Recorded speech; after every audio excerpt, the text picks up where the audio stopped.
కూటమి అధికారంలోకి వచ్చిన వేళ విశేషం రాష్ట్ర వ్యాప్తంగా మహిళలకు మళ్లీ వడ్డీ లేని రుణాలు మంజూరు కానున్నాయి అని సిటీ ఎమ్మెల్యే ఆదిరెడ్డి శ్రీనివాస్ పేర్కొన్నారు. స్థానిక 25వ డివిజన్లో సుమారు 250 మంది మహిళలు వైఎస్ఆర్ కాంగ్రెస్ పార్టీ నుండి తెలుగుదేశం పార్టీలో చేరారు.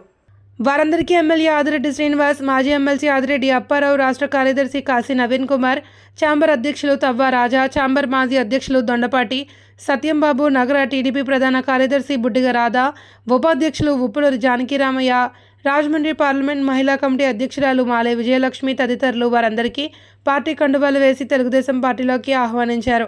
అనంతరం ఎమ్మెల్యే ఆదిరెడ్డి శ్రీనివాస్ మాట్లాడుతూ మహిళల్లో చైతన్యం మొదలైందన్నారు.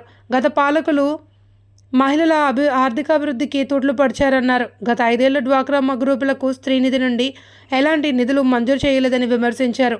కూటమి ప్రభుత్వం డ్వాక్రా గ్రూపులను వృద్ధి చేస్తుంది అని, అతి త్వరలో స్త్రీనిధి నుండి లక్షలాది రూపాయలు డ్వాక్రా గ్రూపులకు వస్తాయన్నారు.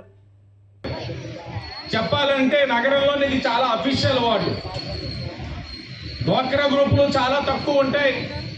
కార్యక్రమాలకి మహిళలు రావడం కూడా చాలా తక్కువ ఉంటుంది.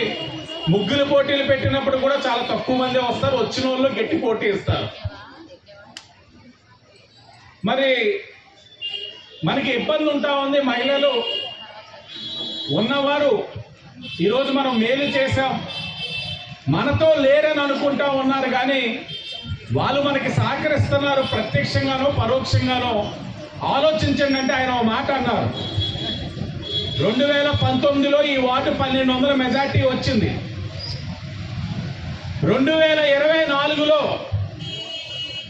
ఈ వార్డులో చాలా బలమైన వైసీపీ నాయకులు, రాజకీయ ఉద్దండులు, మహా తెలివైన వారని భావించే వైసీపీ నాయకులు ఉన్న ఈ వార్డులో ఎన్డీఏ కూటమి ఎమ్మెల్యే అభ్యర్థిగా నేను పోటీ చేస్తే 2024లో 2700 మెజార్టీ మీ వార్డు ప్రజలు ఇచ్చారు. అంటే 1200కి డబుల్ అయితే 2400 రావాలి. అది కూడా కాదు, 2700. ఇది ఒక బాధ్యత కింద మేము తీసుకుంటా ఉన్నాం. 2700 మెజార్టీ అంటే చిన్న విషయం కాదు.